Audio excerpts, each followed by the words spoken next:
Friends, welcome to my channel Sushma blogs. এয়া আজি ৰাতিপুৱা বিশ্বকৰ্মা পূজা 18 ছেপ্টেম্বৰ, এইবাৰ 17 ছেপ্টেম্বৰত নহয়। এইফালে এয়া আমাৰ বেটু থকা নাৰিকল পূৰা কাটাত ব্যস্ত কপিৰ সৈতে। এইফালে এয়া গোটেই বস্তুখিনি ৰেডি কৰিছোঁ আমি। আৰু আজিৰ দিনটোনো আমি বিশ্বকৰ্মা পূজা কেনেকৈ পালন কৰোঁ আপোনালোকক অকণমান দেখাবলৈ চেষ্টা কৰিম। মোৰ ভিডিঅ'টো শেষলৈকে চাব আৰু ভাল লাগিলে লাইক, কমেণ্ট, শ্বেয়াৰ আৰু ছাবস্ক্ৰাইব কৰিব।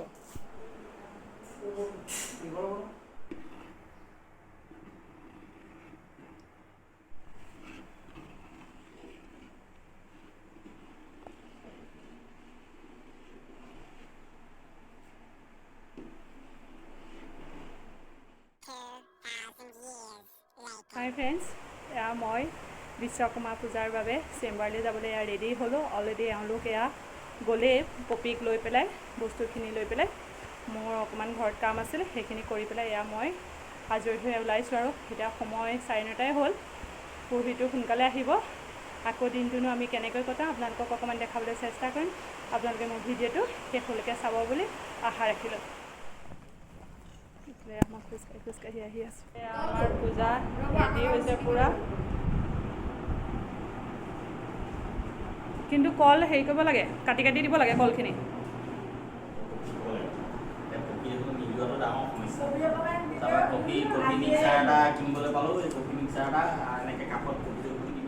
আমাৰ পূজা আৰম্ভ হ'ল আৰু এয়া পঢ়ি আহিলে।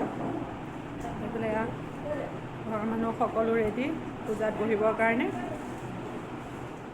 এইফালে এয়া মই চেম্বাৰ।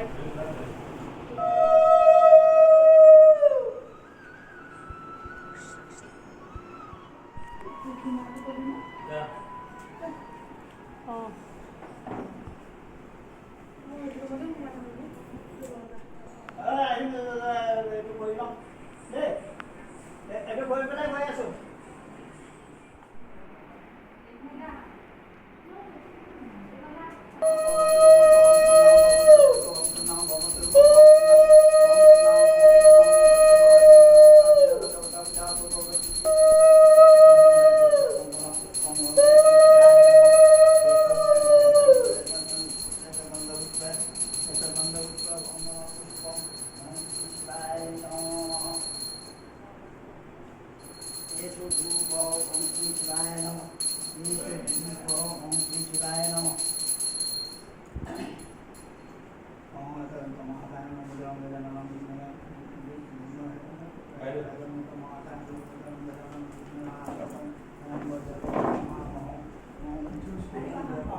পূজাৰ কাৰণে আজি আলু চপ আহিছে। এইফালে এয়া ৰসগোল্লা, এইফালে এয়া কফি ৰেডি হৈ আছে। এইফালে এয়া আমাৰ প্ৰসাদ খাবৰ কাৰণে এয়া ৰেডি হৈছে। এইফালে এয়া ঘৰতে বনাই অনা পায়স, এইফালে আলু চপ, এইফালে এয়া ৰসগোল্লা।